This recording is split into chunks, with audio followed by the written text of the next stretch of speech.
नमस्कार। Story line में आप सभी का स्वागत है। आज की कहानी भैया भाभी। आज मीना बहुत उदास थी। खिड़की के पास खड़ी सोच रही थी, राखी आने वाली है, पर इस बार ना तो माँ ने फ़ोन करके भैया के आने की बात कही और ना ही मुझे आने को बोला। ऐसे कैसे हो सकता है? हे भगवान, सब कुछ ठीक हो। मीना अपनी सास से बोली, माँ जी, मुझे बहुत डर लग रहा है। पता नहीं क्या हो गया, इस बार माँ और भैया मुझे कैसे भूल गए।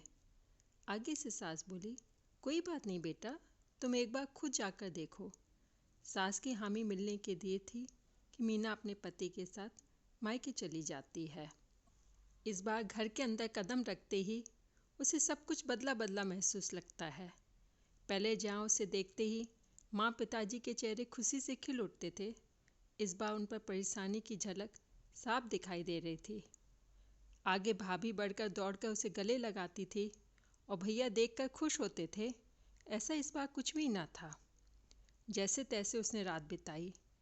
अगले दिन जैसे ही उसके पति उसे मायके छोड़कर वापस गए तो उसने अपनी माँ से बात की तो उन्होंने बताया, इस बार कोरोना के चलते भैया का काम बिल्कुल बंद हो गया है। ऊपर से और बहुत कुछ हुआ है मीना, बस इसी वजह से तेरे भैया को तेरे घर भी ना भेज सकी।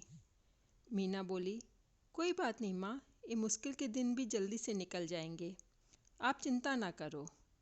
शाम को जब मीना अपने किचन में जा रही थी तो सामने भैया भाभी का कमरा था। भैया भाभी आपस से बात कर रहे थे जो मीना ने सुन ली। भैया बोले, पहले ही घर चलाना कितना मुश्किल हो रहा था, ऊपर से बेटे की कॉलेज की फीस। परसों राखी है, मीना को भी कुछ देना पड़ेगा। आगे से भाभी बोली, कोई बात नहीं, आप परेशान ना हो। ये मेरी नेकलेस बहुत पुराने हो गए हैं, इन्हें मैं पहनती भी नहीं हूँ। इन्हें बेचकर जो पैसे आएंगे उससे मीना दीदी को तोहफा भी दे देंगे और बेटे के कॉलेज की फीस भी भर जाएगी। मीना को ये बात सुनकर बहुत बुरा लगा। मीना कमरे में गई और बोली, भैया भाभी, ये आप दोनों क्या कह रहे हो? क्या मैं आपको यहाँ तंग करने या कुछ लेने के लिए आती हूँ? इतना बोलकर मीना अपने कमरे में चली जाती है।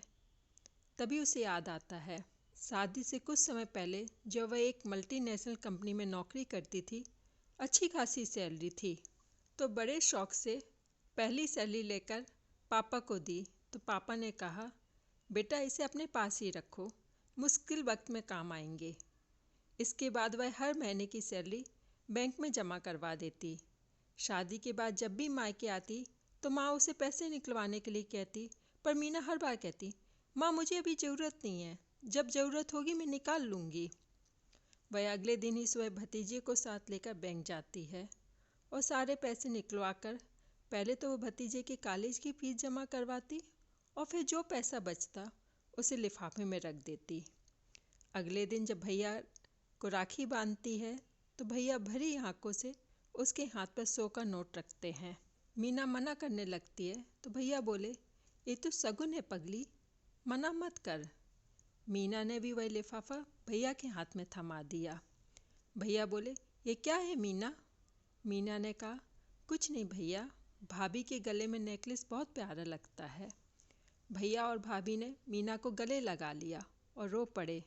मीना बोली, भैया, बहन बेटियां मायके में शगुन के नाम पर कुछ लेने नहीं बल्कि अपने माँ बाप की अच्छी सेहत की कामना करने, भैया भाभी को खुश और माँ बाप की सेवा करते देख ढेरों सारी दुआएं देने, बड़े होते भतीजे भतीजों की नज़र उतारने आती हैं। जितनी बार मायके की दहलीज पार करती हैं, ईश्वर से इस दहलीज की सलामती की दुआएं मांगती हैं। जब मुझे देख माँ पापा के चेहरे पर रौनक आ जाती है, भाभी दौड़कर गले लगाती हैं, आप मेरे लाड़ उठाते हैं, मुझे परेशान करते हैं, मुझे मेरा शगुन मिल जाता है। अगले दिन जब मीना मायके से विदा होकर ससुराल जाने के लिए जैसे ही दहलीज पार करती है तो भैया को फ़ोन बजता है।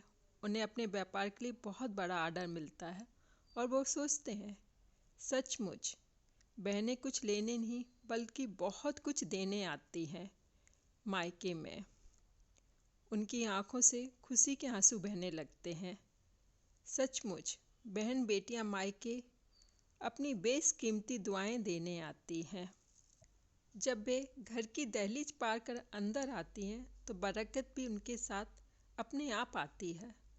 हर बहन बेटी की दिल की ये तमन्ना होती है कि उनका मायका हमेशा खुशहाल रहे, उनके भैया भाभी हमेशा खुश रहें, और साथ ही एक एहसास दिलाने की कोशिश करती हैं कि बहन बेटी मायके का एक अटूट हिस्सा है, उन्हें बोझ ना समझें।